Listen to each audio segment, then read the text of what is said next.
جبکہ باقی گھر والے پہلے فلور پر رہتے تھے۔ تب طلال مجھے کہنے لگا کہ میں جٹھانی کے ساتھ اس کے کمرے میں سو جایا کروں، مگر میں نے اس کو انکار کر دیا تھا کیونکہ مجھے اچھا نہیں لگتا تھا کہ جیٹھ کے ہوتے ہوئے میں اپنی جٹھانی کے کمرے میں سوتی۔ مگر طلال کو میری بات سن کر غصہ آ گیا تھا اور وہ مجھے کہنے لگا تھا کہ میں اس کے بھائی کے بارے میں ایسا کچھ کیسے سوچ سکتی تھی۔ مگر میں نے طلال کو سمجھانے کی کوشش کی تھی کہ میں اس کے بھائی کو غلط نہیں سمجھ رہی تھی، بلکہ میں اس کی موجودگی میں اس کے کمرے میں نہیں سو سکتی تھی۔ مگر طلال مجھ سے ناراض ہو گیا اور بہت دن تک مجھ سے بات ہی نہیں کی تھی۔ پہلے تو سب کچھ معمول کے مطابق رہا تھا، مگر جیسے جیسے وقت گزرنے لگا تھا مجھے اپنے سسرال والوں کے رویے میں بھی ایک عجیب سی تبدیلی محسوس ہونے لگی تھی۔ پہلے جہاں میری نند اور جٹھانی میرے ساتھ ہنسی مذاق کرتی تھیں، آہستہ آہستہ وہ مجھ سے بات کم کرنے لگی تھیں اور میرا خیال رکھنے کی بجائے وہ الٹا مجھ پر احسان جتانے لگی تھیں کہ میں تو ویسے بھی خوش نصیب تھی جو میرا شوہر باہر بیٹھ کر پیسے کما رہا تھا۔ ان کو لگتا تھا کہ میں اپنے شوہر کی کمائی پر بس عیش و آرام میں زندگی گزار رہی تھی۔ مگر جب میرا چھٹا مہینہ شروع ہوا تو میری جیٹھانی نے صفائی والی ملازموں کو کام سے ہٹا دیا تھا اور کہنے لگی کہ گھر کی صفائی کا کام میں ہی کیا کروں گی تاکہ آپریشن سے بچ سکتی۔ میں سارے گھر کی صفائی کرتی تھی، مگر میری طبیعت اجازت نہ دیتی تھی کہ میں ہر روز سارے گھر کی صفائی ستھرائی کے ساتھ ساتھ کچن کا کام بھی کرتی۔ تب میں نے طلال سے بات کی تھی کہ وہی اپنی بھابھی کو سمجھاتا کہ مجھ سے زیادہ کام نہیں ہوتا تھا، کیونکہ جٹھانی کے بچے گھر میں بہت کچرا پھیلاتے تھے، جس کی وجہ سے مجھے دوبارہ صفائی کرنا پڑتی تھی۔ مگر طلال نے میری حمایت کرنے کی بجائے الٹا مجھے ہی ڈانٹنا شروع کر دیا تھا اور کہنے لگا تھا کہ اس کی بھابھی نے بھی تو 2 بچے پیدا کیے تھے، اس لیے جیسے وہ کہتی تھی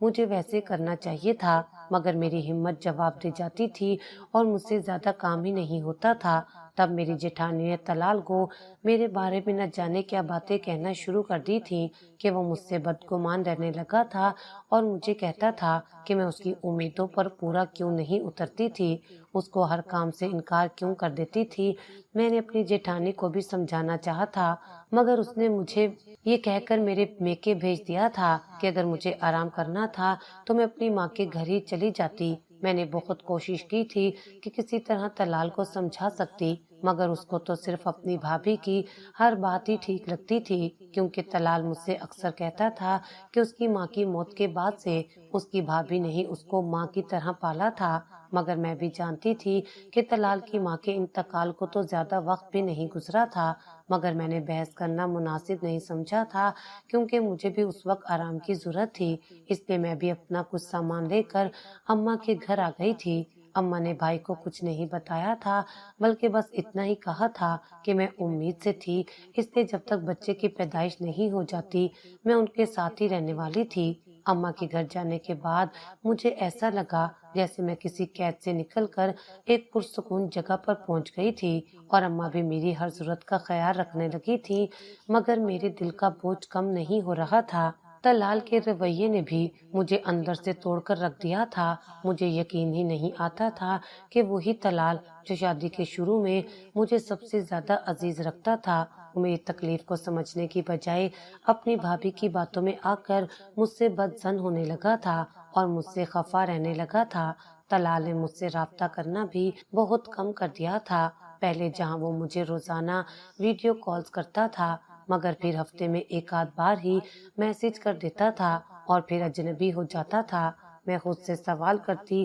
کہ آیا وہ بھی میرے لیے تڑپ رہا تھا یا سچ میں وہ اتنا مصروف ہو گیا تھا کہ اس کی مصروفیات نے میری یاد کو بھی دھندلا دیا تھا۔ اماں بس مجھے صبر کی تلقین کرتی رہتی تھی، مگر ابا شاید جان گئے تھے کہ میرے اور میرے شوہر کے درمیان معاملات خراب تھے، تبھی وہ چپ چپ اور الجھے سے رہنے لگے تھے۔ میں بھی اندر ہی اندر ٹوٹ رہی تھی۔ جب میرے آخری مہینے شروع ہو گئے تو اس دوران طلال نے مجھے بس 1-2 بار ہی فون کیا تھا، مگر اس کا انداز حد سے زیادہ بدلا ہوا تھا۔ وہ مجھ سے زیادہ تر رسمی باتیں کرتا اور یہ تک نہ پوچھتا کہ میں کیسی تھی، اور پھر کام کا بہانہ بنا کر فون بند کر دیتا تھا۔ میں اکثر آنکھوں میں آنسو لیے خود کو یہ تسلی دیتی تھی کہ جب میرا بچہ دنیا میں آ جائے گا تو پھر تو سب ٹھیک ہی ہو جائے گا۔ اس لیے میں طلال کا ہر طرح کا رویہ برداشت کرتی رہی تھی۔ پھر وہ دن آ پہنچا جب میں نے ایک خوبصورت سے بیٹے کو جنم دیا تھا۔ اس لمحے میری خوشی کی کوئی انتہا نہ رہی تھی۔ اماں اور اشر نے میرا بہت خیال رکھا تھا، مگر میرے دل میں خلش تھی کہ میرا شوہر اور میرے بچے کا باپ میرے ساتھ نہیں تھا۔ ان دنوں میں اشر کے لیے بھی اماں نے لڑکی پسند کر لی تھی اور اشر کے سسرال والوں کو بھی یہی تشویش ہونے لگی تھی کہ آخر میں اپنے میکے میں کیوں تھی، کیونکہ اشر کے سسرال والے جب بھی آتے تو میں ان کی نظروں کے سامنے ہوتی تھی، جبکہ میرے سسرال والوں میں سے انہوں نے کسی کو ابھی تک دیکھا تک نہ تھا۔ اس لیے ان کے ذہنوں میں بھی بے شمار سوال اٹھنے لگے تھے، مگر اس وقت ابا نے سارا معاملہ سنبھالا تھا اور میں بھی بے فکر ہو گئی تھی۔ مگر اشر کو بہت غصہ آیا تھا۔ اس کو بے شک میں نے یا اماں نے کچھ نہیں بتایا تھا، مگر سب کچھ اس کی آنکھوں کے سامنے تھا کہ میرا بیٹا 2 مہینے کا ہونے والا تھا، جبکہ میرے سسرال میں سے کوئی بھی اس کو دیکھنے تک نہیں آیا تھا، نہ ہی طلال نے اپنے بیٹے کو دیکھا تھا۔ میرا ہر دن بے چینی اور اذیت میں گزرنے لگا تھا۔ مجھے لگنے لگا تھا جیسے میں اپنے ماں باپ اور بھائی پر بوجھ بن گئی تھی۔ اشر کی پڑھائی بھی مکمل ہو گئی تھی اور اس کی نوکری بھی اچھی لگ گئی تھی، اس لیے حالات کے معاملے میں تو کوئی تنگی نہیں رہی تھی، مگر میرا دل ہر نئے دن کے ساتھ ڈوبتا جا رہا تھا کہ آخر طلال میرے ساتھ ایسا کیوں کر رہا تھا۔ وہ نہ مجھ سے کچھ کہتا تھا اور نہ ہی مجھے کچھ بتاتا تھا، نہ ہی اس کے گھر والوں نے میری کوئی خیر خبر لی تھی۔ میں جب بھی اپنے بیٹے طاہر کو دیکھتی تو مجھے اپنی قسمت پر اور اس کی معصومیت پر رونا آتا تھا۔ میں جانتی تھی کہ میرے ساتھ جو کچھ بھی ہوا تھا یا طلال کا میرے ساتھ رویہ جیسا بھی ہو، وہ صرف اور صرف میری نند اور جٹھانی کی وجہ سے ہوا تھا، کیونکہ وہ دونوں اچھی طرح سے جانتی تھی کہ طلال کی نوکری بہت اچھی تھی اور وہ مجھے ہر مہینے کی اچھی خاصی رقم بھیجتا تھا، جبکہ میرا جیٹھ بے روزگار تھا اور گھر کی ساری ذمہ داری طلال پر ہی تھی، اور میرے جیٹھ کے بچوں کے اخراجات بھی کسی حد تک طلال ہی اٹھا رہا تھا۔ اس لیے تو میری نند اور جٹھانی نے مل کر طلال کو میرے خلاف کیا تھا، اور اس نے بھی ان دونوں کی باتوں میں آ کر مجھے پیسے بھیجنے کی بجائے اپنی بھابھی کو بھیجنا شروع کر دیے تھے، کیونکہ بقول طلال اور میری نند طلت کے میری جٹھانی ان کی ماں کی جگہ تھی۔ مگر میرا اس سب میں کیا قصور تھا جو مجھ پر اور میرے بیٹے پر یہ سب ظلم ڈھایا گیا تھا۔ وقت تو جیسے تھم سا گیا تھا۔ میں طلال کی طرف سے ملنے والی ہر امید، ہر خوشی اور ہر آس کو اپنی مٹھی سے پھسلتا دیکھ رہی تھی۔ وہ مرد جو کبھی مجھے دن میں کئی بار فون کرتا تھا، اپنی ہر چھوٹی خوشی میرے ساتھ بانٹتا تھا، اب وہ ہفتوں تک میرا حال پوچھنا بھی گوارا نہ کرتا تھا۔ میں طاہر کو سینے سے لگائے سوچتی رہتی تھی کہ اگر میں نے کوئی غلطی کی ہوتی تو شاید مجھے کچھ سکون بھی ہوتا اور طلال کا رویہ بھی سمجھ میں آتا،